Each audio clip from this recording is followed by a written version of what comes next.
Et on en vient à l'opération du 100 boulevard Ney, donc de l'îlot Croisset. La parole est d'abord à Éric Ellers, puis Fanny Brenard, puis Gérald Briand. En fait, je retire mon intervention. Nous voterons pour les deux délibérations DU concernant la porte de Clignancourt. Merci beaucoup. La parole est à Fanny Brenard. Merci, Monsieur le maire. Une courte intervention pour rappeler ce projet qui a évolué et que nous sommes contents d'avoir vu évoluer, et notamment pour prendre en compte les nouvelles exigences du plan local d'urbanisme bioclimatique et de voir à quel point l'architecture peut s'adapter à la nature présente en ville, puisque ce bâtiment a été revu pour pouvoir permettre de couper, d'éviter la coupe de 3 arbres et de pouvoir s'adapter à cette nature déjà présente dans le 18e arrondissement et qu'on souhaite conserver, notamment en vue des changements climatiques auxquels on va devoir faire face, malheureusement, dans les années à venir. Merci beaucoup. Gérald Briand. Oui, c'est une intervention pour donner un regret sur le choix qui a été fait. Et si évidemment on trouve qu'il faut respecter, et notamment en l'occurrence, c'est pour un projet, c'est parce qu'il y avait des arbres qui étaient résidents sur place, donc que le projet a été bougé. Donc des arbres qui ont fait qu'il y a eu une autre proposition donc de l'architecte pour pouvoir essayer de déplacer ça, ce qui a fait qu'il y a 5 bâtiments, 5 logements donc dédiés aux étudiants qui ont été supprimés pour 2 arbres. Donc, vous voyez 3 arbres, en moi on m'a dit 2, donc vous voyez que bon, la vie d'un étudiant donc compte moins que celle d'un arbre. Donc je trouve que c'est dommageable, surtout qu'il y avait une proposition qui était équilibrée de la part de la RIVP, qui était de replanter une série d'arbres, ce qui fait que d'ailleurs, entre parenthèses, cette proposition fait qu'on va avoir un déficit d'arbres, parce que du coup, ce projet fait disparaître la proposition de la RIVP. Donc moi je regrette ce choix qui a été fait. Je trouve qu'aujourd'hui on est en situation de tension, et il faut qu'on puisse mieux loger nos étudiants qui, en plus, aujourd'hui, vivent une situation particulièrement difficile. Donc, en plus, si on rend encore plus difficile leur logement, voilà, c'est pas très aidant tout cela. C'est pour ça que nous, on regrette. Bon, c'est un projet qui va sortir de terre, donc on va pas voter contre ce projet, mais voilà, c'est une abstention qui est pour alarmer, pour signaler aujourd'hui qu'il faut faire attention dans ce genre de négociations qui est faite, et que je trouve que c'est dommageable que 5 étudiants n'auront pas la possibilité de se loger à Paris, à l'îlot Croisset, grâce à ce type de décision. La parole est à Mario Gonzalez. Merci, Monsieur le maire. Simplement rappeler que ce projet est un projet extrêmement important pour la foncière de Paris, puisqu'il s'agit aussi de logements BRS. Donc c'est une nouveauté, vous le savez. Il y en a certains qui sont en train d'être construits. Et donc c'est un projet très important à ce titre-là. Saluer également l'effort qui a été fait par l'architecte, Monsieur Nouvet, qui a déjà beaucoup construit dans le 18e, puisqu'il fallait faire preuve de beaucoup d'inventivité et de pragmatisme pour trouver des solutions pour sauver ces arbres. Je m'associe un peu quand même aux réserves de Gérald Briand. Certes, il y a le PLU bioclimatique, mais bon, il y a toujours cette exigence de logement étudiant et de logement BRS. Voilà, on aurait pu avoir plus d'arbres ailleurs, mais bon, nous conservons ces beaux arbres porte de Clignancourt avec un geste architectural de qualité à l'entrée du 18e arrondissement. Alors, j'ai une explication de vote de Thierry Caillet.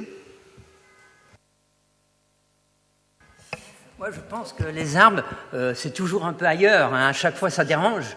Mais demain, Paris se réchauffe. Aujourd'hui, déjà. Donc, l'arbre à côté de chez soi, il a une importance. Et pour les étudiants, et ça, c'est regrettable, aussi bien toi, Gérald, aussi bien toi, que vous disiez « Ah oui, mais ça nous dérange. Là-bas, ça ne nous dérangerait pas. » C'est vrai que souvent, on est intervenu sur des lieux pour dire « Stop ». Stop au bâtiment, oui, il y a besoin de logements, c'est vrai, mais pas au détriment du réchauffement climatique, pas au détriment des gens qui vivent là. Parce qu'il faut descendre de chez soi, il faut aller se rafraîchir, être à l'ombre. Et vous avez déjà vu, là, au mois de mai, le temps qu'on a eu.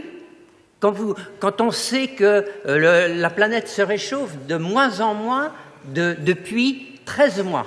Tous les mois, elle se réchauffe. On le sait tous, là. On l'entend tous. Et puis, il ne faudrait pas mettre d'arbres à Paris parce que ça dérange. Bien sûr que ça dérange. On fait moins de logements, on fait moins mais on ne peut pas tout mettre. Il faut mettre de l'arbre un peu auprès de chez soi. Tout le monde ne peut pas se déplacer, même des étudiants.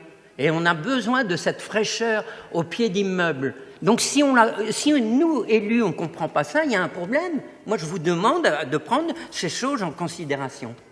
Parce que le réchauffement climatique, il est là.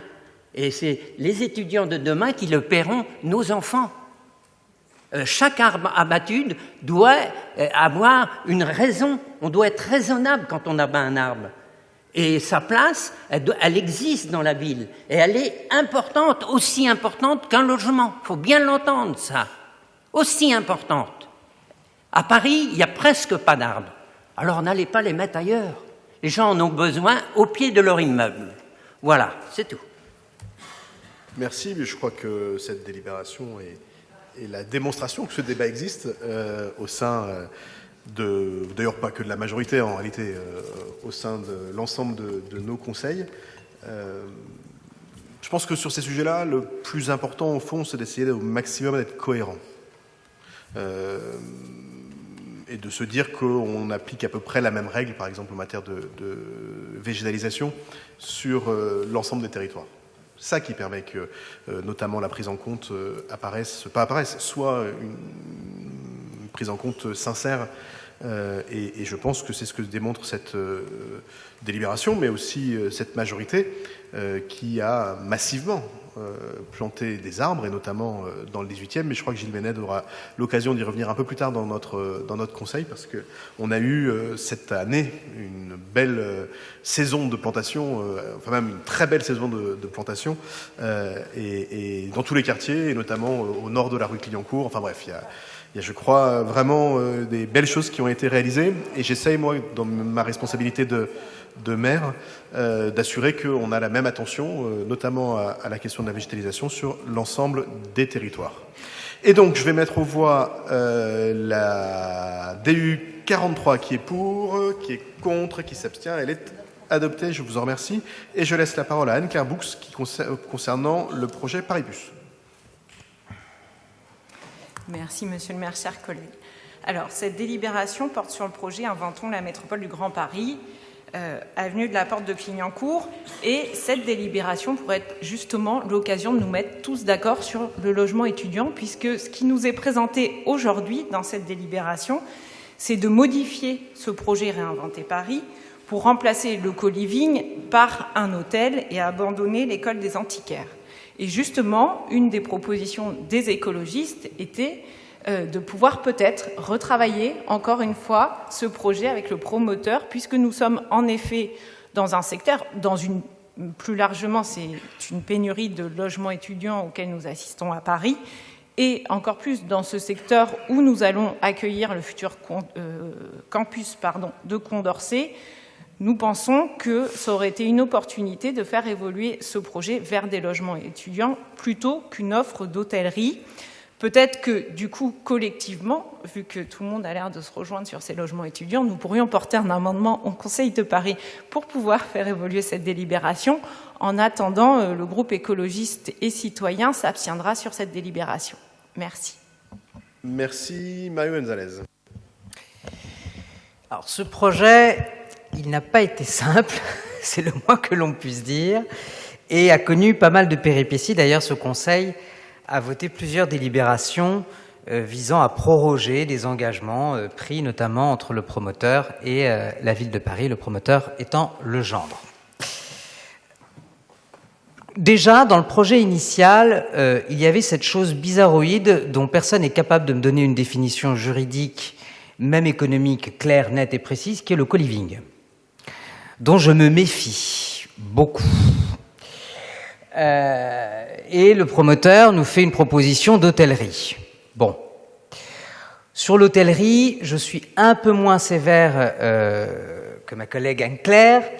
Je pense que l'hôtellerie dans les portes n'est pas totalement stupide. Il n'y a qu'à voir l'hôtel à la Porte Montmartre. Je pense que là, pour le coup, on a quelque chose d'un peu plus... En tout cas, on sait où on va avec l'hôtellerie. Mais effectivement, du logement étudiant aurait pu être une possibilité, mais il y a déjà le projet s'en est, et puis nous avons déjà quand même un campus étudiant assez important pour de Clignancourt. Ce qui me désole en réalité dans cette évolution, c'est l'abandon de l'école des antiquaires. Je rappelle que ce projet s'appelle Paris-Puce quand même, c'est pas pour rien. Il s'appelle Paris-Puce non pas par la proximité des puces, mais parce que justement un certain nombre de puciers s'étaient mis en lien et avaient signé un accord avec le promoteur pour installer une école des antiquaires, et ce projet est abandonné. Il est abandonné non pas par le promoteur, hein, il est abandonné par les puciers eux-mêmes.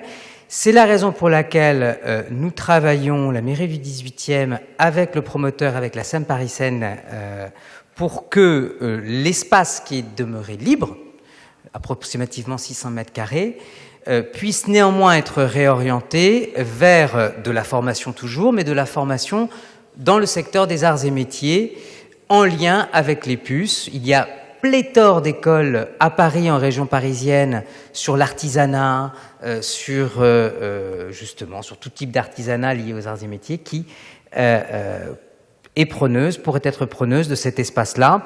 Et nous l'avons également mis en lien avec d'autres puciers, parce que contrairement à ce que l'on peut croire, beaucoup de puciers ont beaucoup d'argent, énormément d'argent, et investissent dans l'immobilier. Et donc, il ne serait pas inintéressant que d'autres puciers soient sollicités pour éventuellement faire une nouvelle offre. En tous les cas, c'est vrai qu'on peut regretter. Après, et là, c'est la raison pour laquelle je voterai pour ces délibérations, je rappelle quand même que nous sommes dans un contexte économique extrêmement compliqué en ce qui concerne la promotion immobilière. Et c'est vrai que ce type de produit, pour reprendre le jargon des promoteurs, un peu hybride, un peu novateur, eh bien, aujourd'hui a du mal à trouver sa place au regard des difficultés de financement qu'ont les promoteurs. Voilà, donc on peut regretter, mais il faut néanmoins que ce projet sorte, puisqu'au final, ça reste un immeuble Signal à la porte de Clignancourt, avec là encore un projet architectural et un permis qui a été validé. C'est un très très beau projet architectural. Il faut impérativement que ce projet sorte pour réanimer la porte de Clignancourt, qui en a bien besoin dans ce secteur très particulièrement. Je partage les regrets des uns et des autres. C'était un beau projet qui est sans doute arrivé aussi, comme beaucoup des projets qui ont pris beaucoup de temps. Et donc, au moment où enfin les travaux auraient pu commencer, en fait, l'équilibre économique de l'ensemble du projet a disparu.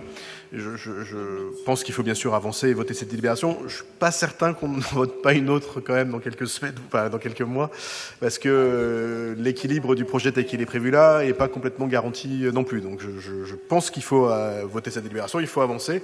Sans doute qu'on va pouvoir rediscuter dans le cadre, enfin, dans la préparation du Conseil de Paris, mais peut-être que tout ça va continuer à avancer un peu.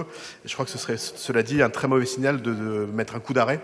Et donc je voterai moi aussi pour cette délibération. Et donc je vais la mettre aux voix. Qui est pour, qui est contre, qui s'abstient. Elle est adoptée. Je vous en remercie.